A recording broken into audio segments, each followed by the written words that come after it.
Do you wear a headband while playing sports? A now common sight in the NBA, the headband was once criticized to those that wear it. From LeBron James to Jimmy Butler, this is the evolution of the infamous sweatband.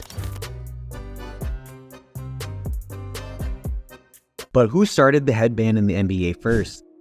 Wilt Chamberlain is widely believed to be the first NBA player to don a sweatband on the court, using it to actually prevent sweat from bothering his eyes. His impressive stats during the 1970-71 season included an average of 20.7 points, 4.3 assists, and 18.2 rebounds. While blocks were not officially recorded at that time, I'm sure the headband helped in that way too. Notably, he achieved NBA titles with the 76ers and the Lakers. Furthermore, Wilt Chamberlain's legendary accomplishment of scoring 100 points in a single game remains one of the most iconic moments in NBA history. However, the sweatband he wore during the early 1970s is very different from the modern day ones. It was slightly thicker in the front and thinner in the back, designed with the primary purpose of keeping sweat away from Chamberlain's eyes. Makes complete sense. Wearing a headband on a basketball court was groundbreaking at the time, and no one had considered it before Wilt Chamberlain popularized the practice. After Wilt, Don Earl Watts, known as Slick, another NBA legend from the 1970s, helped push the headband. Initially trying to create a makeshift solution using tape, Watts eventually noticed Wilt sporting the headband and decided to get one for himself. Watts wore his sweatband in a sideways and tilted manner, setting himself apart from other players and turning the small apparel into a fashionable accessory in the 70s. He earned his nickname Slick after leading the NBA in both assists and steals during the 1975-76 season, a feat that had never been accomplished before. During the advancement of the 1970s and 1980s, headbands began to gain popularity among additional NBA athletes. This movement was propelled by the widespread media attention and television broadcasts that characterized the NBA during this period. The link between headbands and NBA players fostered a strong appeal, prompting an increased desire for these accessories among players and fans alike. But fast forward to the modern NBA, the headband has changed quite a bit. For one, players don't necessarily wear them just for blocking sweat. Some use it as a fashion piece, perhaps to cover up some tattoos or even hide their receding hairline. In the early 2000s, Allen Iverson made a significant impact both on and off the court. Iverson proved himself as one of the most prolific scorers in NBA history. Additionally, he played a significant role in revolutionizing NBA player fashion. He popularized tattoos among players and introduced wearing arm sleeves. He adopted sweatbands in the early 2000s as well, but he showcased it in a different style compared to his predecessors. His sweatbands were striped in red and white colors, and he often wore them with his signature cornrows, creating a distinctive and iconic look during his playing days. Iverson arguably pioneered NBA fashion wear in the 2000s.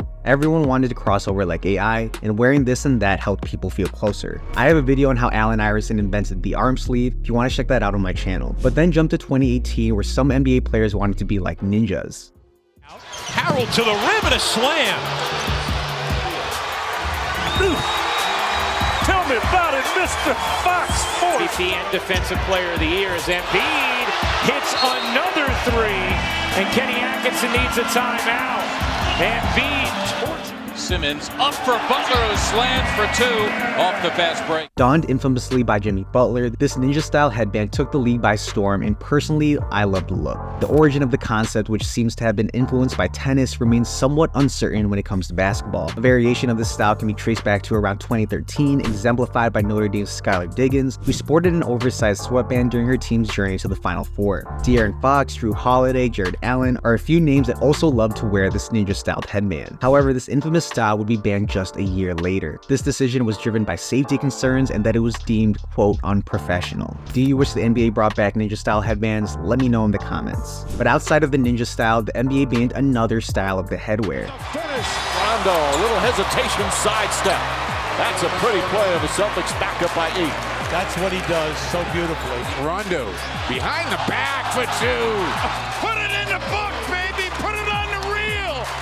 Rajon Rondo not only coordinated his headband with the Boston Celtics team's colors at the time, but he wore his headband upside down. The league cracked down and banned this wear because apparently a player is supposed to show the NBA logo in a proper manner. Because the headband was upside down, people would not be able to see it clearly. How petty is that? I personally can't even see anything that small on TV, let alone see that it's upside down. Even the glorious king LeBron James, during his ascent as a promising talent at St. Vincent St. Mary's High School in Ohio, sported a headband. As he progressed through his NBA journey with the Cleveland Cavaliers, Miami Heat, and Los Angeles Lakers, LeBron, who holds the record for the most points scored in league history, consistently maintained his signature headgear. But let's be honest, it's probably due to his receding hairline. Was J.R. Smith worried about what everybody else is worried about? Well, where will LeBron James go? I think we all have a clue. LeBron's beard says, "Take me to Philly." but his hair says, take us to the Clippers. I'll let you ponder that one for quite some time.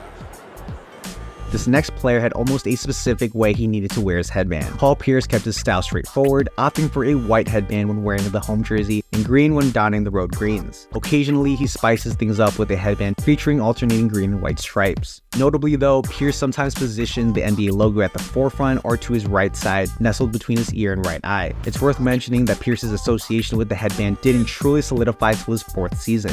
Funny enough, it was during that same season that he achieved a career-high averaging 26.1 points per game. Is it all in the power of the headband? Regardless, I still don't think he had a better career than Dwayne Wade. Throughout time, headbands have evolved into a symbol of significance within basketball culture. Legendary players of the sport have donned these accessories, contributing to their iconic status. My question to you is, who is your favorite player that donned the headband? My favorite would have to be Carmelo Anthony, specifically New York Melo. His 3-point celebration to his head is what I remember the most. Vince Carter is a close second for me. Let me know who's yours in the comments. If you can leave a like on this video, I would love that. Thank you for watching and have an amazing day.